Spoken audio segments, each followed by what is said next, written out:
Hello guys, this is Priyanka Prajapati और आप देख रहे हैं मेरा YouTube channel Augustus education. Guys, आज हम स्टार्ट करने जा रहे हैं class 10 state board science first का 6th चैप्टर जिसका नाम है रिफ्रैक्शन ऑफ लाइट। चलिए गाइस, चैप्टर स्टार्ट करते हैं। चैप्टर स्टार्ट करने से पहले हम पढ़ेंगे लाइट के बारे में। Light is a form of energy. Light के नेचर, सोर्स, प्रॉपर्टीज की स्टडी को हम फिजिक्स में कहते हैं ऑप्टिक्स। ऑब्जेक्ट्स को देखने के लिए लाइट की जरूरत होती है। दिन के समय लाइट का सोर्स होता है सन और रात के समय मून, स्टार, बल्ब एक्सेट्रा। सन एक ल्यूमिनस ऑब्जेक्ट है। ल्यूमिनस का मीनिंग होता है ऐसे ऑब्जेक्ट जिनके पास खुद की लाइट होती है। और मून एक नॉन ल्यूमिनस ऑब्जेक्ट है। नॉन ल्यूमिनस ऑब्जेक्ट तभी विजिबल होते हैं जब ल्यूमिनस ऑब्जेक्ट से लाइट उन पर फॉल करती है। लाइट के आर्टिफिशियल सोर्सेज भी आते हैं जैसे incandescent and fluorescent bulb. Incandescent source में पहले टेम्परेचर राइज होता है जिस वजह से बल्ब ग्लो करने लगता है। वही फ्लोरेसेंट में टेम्परेचर राइज की कोई जरूरत नहीं होती है। फ्लोरेसेंट बल्ब में नियॉन, सोडियम जैसे गैसेस पाए जाते हैं। अब हम पढ़ेंगे प्रॉपर्टीज ऑफ लाइट। लाइट को ट्रैवल करने के लिए किसी मटेरियल मीडियम की जरूरत नहीं होती। लाइट की स्पीड होती है 3 × 10⁸ मीटर पर सेकेंड इन एयर और वैक्यूम। लाइट हमेशा स्ट्रेट लाइन में ही प्रोपैगेट करता है और प्रोपैगेट करते वक्त ये किसी मटेरियल मीडियम की प्रॉपर्टी चेंज नहीं करता। जब लाइट एक मीडियम से दूसरे मीडियम में ट्रैवल करता है तो इसकी स्पीड में चेंज देखने मिलता है। अब हम रिफ्रैक्शन की डेफिनेशन देखेंगे। रिफ्रैक्शन यानी जब लाइट एक मीडियम से दूसरे मीडियम में ट्रैवल होता है तब ये स्लाइटली बेंड होता है टुवर्ड्स और अवे फ्रॉम नॉर्मल। रिफ्रैक्शन और रिफ्लेक्शन ये दो मेजर फेनोमेनॉन है related to the propagation of beam of light. इस चैप्टर में हमें सिर्फ रिफ्रैक्शन के बारे में पढ़ना है। रिफ्लेक्शन आप लोअर क्लासेस में पढ़ चुके हैं। अब हम देखेंगे लॉ ऑफ रिफ्रैक्शन।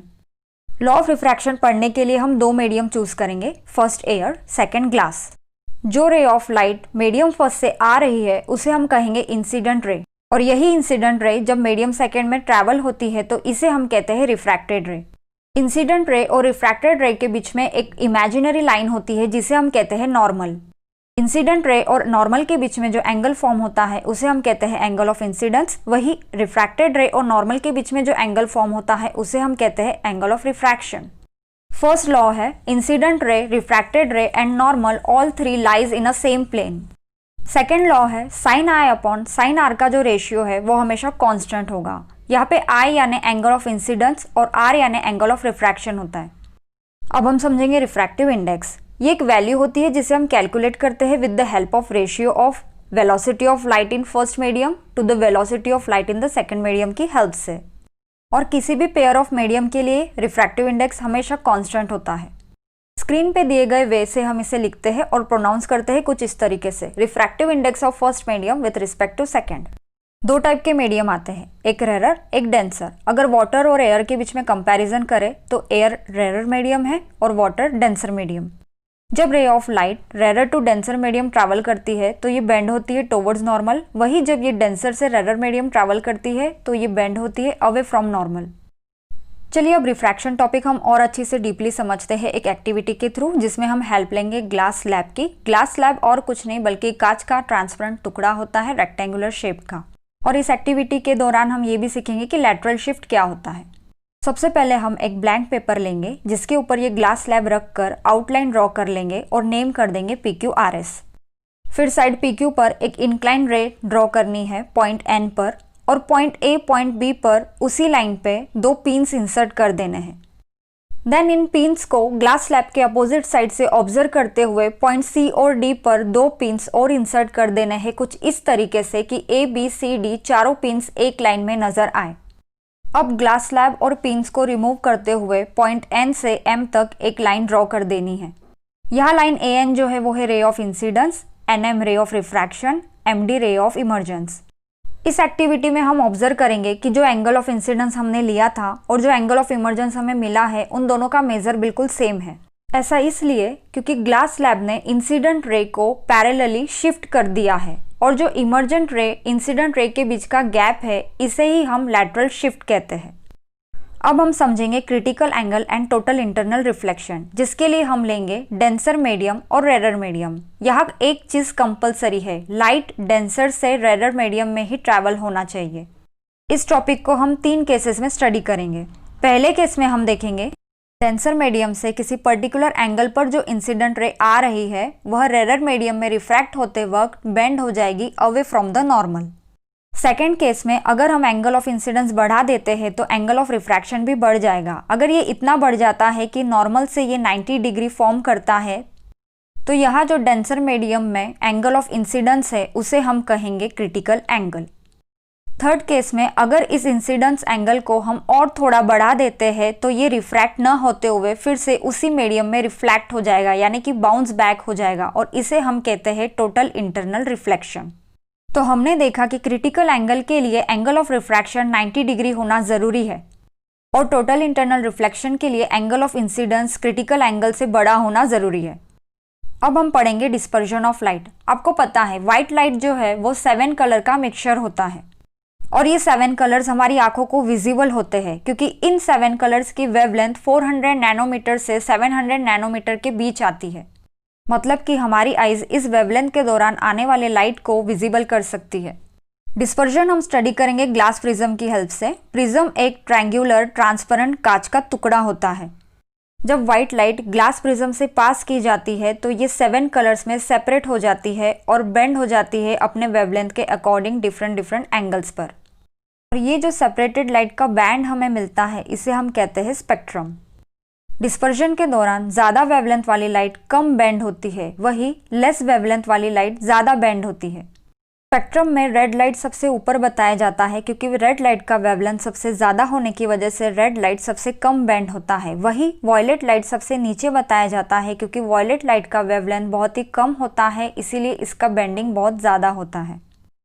चलिए अब हम स्टडी करते हैं इन टॉपिक पे बेस्ड कुछ फेनोमेनॉन। पहला फेनोमेनॉन हम देखेंगे मिरेज। सपोज कीजिए कि आप डेजर्ट में खड़े हैं और कोकोनट ट्री की रिफ्लेक्शन आप देख रहे हैं, पर ये रिफ्लेक्शन रेगुलर रिफ्लेक्शन जैसी नजर नहीं आ रही, बल्कि ऐसा लग रहा है कि वहां डेजर्ट में पानी पड़ा है।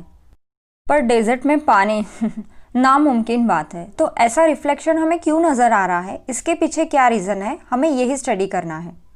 ऐसा हो रहा है टोटल इंटरनल रिफ्लेक्शन की वजह से। सन हीट की वजह से डेजर्ट की जो सैंड है वो बहुत हॉट हो चुकी है और सैंड के अबाव जो भी एयर है वो कूलर है as compare to sand. As you know, जैसे जैसे एयर ऊपर मूव करती है वैसे वैसे वो कूलर होते जाती है। अब यहाँ हर पल रिफ्रैक्टिव इंडेक्स में चेंज देखने मिल रहा है, इसलिए कोकोनट ट्री से जो लाइट रेज आ रही है वो हर पल बेंड होते जाती है। फाइनली एक पॉइंट ऐसा आता है कि वहाँ टोटल इंटरनल रिफ्लेक्शन हो जाता है और इमेज हमें कुछ इस तरह की नजर आती है। नेक्स्ट हम पढ़ेंगे एपरेंट पोजीशन ऑफ स्टार। हमें पता है कि स्टार जो है वो एक पॉइंट साइज सोर्स है और अर्थ से बहुत बहुत दूर है। तो जब स्टार से अर्थ तक लाइट आती है तो वो वैक्यूम से आती है, पर हमें ये भी पता है कि अर्थ के पास एटमॉस्फेयर है। तो लाइट रेज अर्थ पर आने से पहले इस एटमॉस्फेयर से पास होती है और हमें ये भी पता है कि atmosphere as compare to vacuum dense होता है। तो स्टार से हम तक जो लाइट रे आ रहे हैं वो इस एटमॉस्फेयर से पास होते वक्त नंबर्स ऑफ टाइम बेंड हो रहे हैं और इसलिए हमें स्टार थोड़ा हाइट पर नजर आता है जहां वो है ही नहीं, और इसे हम कहते हैं एपरेंट पोजीशन ऑफ स्टार। अब हम देखेंगे कि स्टार्स ट्विंकल क्यों करते हैं। आपको पता है कि लाइट रे स्टार से हम तक आने के पहले एटमॉस्फेयर से पास होती है और एटमॉस्फेयर में तो डिफरेंट टाइप के एलिमेंट्स प्रेजेंट होते हैं जिनके मॉलिक्यूल्स की साइज छोटी बड़ी होती है और वो कंटिन्यूस मूव भी करते रहते हैं। इसके साथ साथ कहीं पर ज़्यादा टेम्परेचर होता है तो कहीं पर कम टेम्परेचर, जिसके कारण एटमॉस्फेयर से पास होते वक्त लाइट रेज कभी ज़्यादा बेंड होते हैं तो कभी कम बेंड होते हैं। इसीलिए स्टार हमें कभी यहाँ नज़र आता है तो कभी वहाँ नज़र आता है और हमें लगता है कि स्टार्स ट्विंकल कर रहे हैं। फिर एक क्वेश्चन आता है कि प्लैनेट्स ट्विंकलिंग करते हुए क्यों नजर नहीं आते। तो हमें पता है कि प्लैनेट्स हमसे बहुत ही क्लोजर है, ये स्टार्स की तरफ बहुत दूर नहीं है और ये स्टार्स की तरफ पॉइंट साइज सोर्स भी नहीं है, बल्कि ये तो कलेक्शन है पॉइंट साइज सोर्स का। और यही कारण है कि इनके पोजीशन में जो स्मॉल वेरिएशन आते हैं वो हम नोटिस नहीं कर पाते। चलिए अगला फेनोमेनॉन स्टडी करते हैं जो है इफेक्ट ऑफ एटमॉस्फेरिक रिफ्रैक्शन, जिसमें हम देखने वाले हैं early sunrise and delay sunset. इससे हमारा मतलब है कि सन राइज होने से 2 मिनट पहले ही हमें दिखने लगता है और सेट होने के बाद भी 2 मिनट दिखते रहता है। तो ऐसा क्यों, हमें यही स्टडी करना है। कंसिडर कर लीजिए कि आप अर्थ पर कहीं खड़े हैं और वहां से आप सन देख रहे हैं। लाइट रेज सन से हम तक आने से पहले एटमॉस्फेयर की लेयर से पास होती है और बेंड होती है, इसीलिए सन हमें कुछ यहाँ नजर आता है जहाँ वो है ही नहीं और इसे कहते हैं एपरेंट पोजीशन ऑफ सन। और इसीलिए सनराइज के 2 मिनट पहले हमें लगता है कि सन आ चुका है और सनसेट के 2 मिनट बाद भी हमें सन दिखते रहता है। नेक्स्ट एंड लास्ट फेनोमेनॉन हमें स्टडी करना है जो है रेनबो फॉर्मेशन। रेनबो हमेशा बारिश के वक्त ही फॉर्म होता है या फिर तब जब हम किसी वाटरफॉल या फाउंटेन के करीब खड़े होते हैं। हाँ, और एक बात, रेनबो हमेशा सन के अपोजिट डायरेक्शन में ही नजर आता है। तो ऐसा क्यों है, इसके पीछे का रहस्य हम अभी स्टडी करेंगे, जिसके लिए हमें जरूरत पड़ेगी सन और वाटर ड्रॉप की। गाइज, रेनबो फॉर्मेशन 3 फेनोमेनॉन का कलेक्शन है: dispersion, refraction and total internal reflection. हमें पता है कि sun is a source of white light, तो सन से जो व्हाइट लाइट आ रहा है, जब ये इस वाटर ड्रॉपलेट पर स्ट्राइक होगा तब ये इससे रिफ्रैक्ट हो जाएगा एंड रिफ्रैक्ट होते वक्त ये डिस्पर्स हो जाएगा 7 कलर्स में। अब ये जो रिफ्रैक्टेड रेज है ये वाटर ड्रॉपलेट के इंटरनल वॉल को टकरा कर रिफ्लेक्ट हो जाएंगे। यहाँ हमें देखने मिलेगा टोटल इंटरनल रिफ्लेक्शन। ऐसा इसलिए हुआ क्योंकि जो एंगल ऑफ इंसिडेंस था ये क्रिटिकल एंगल से जरा लार्ज था और इस तरह रेनबो प्रोड्यूस होता है, जिसमें वॉयलेट कलर का बैंड हमें ऊपर नजर आता है और रेड कलर का नीचे। गाइस, अगर आपको वीडियो अच्छा लगा हो तो वीडियो को लाइक जरूर कीजिए। यहाँ हमारा चैप्टर फिनिश होता है, मिलते हैं फिर अगले चैप्टर में।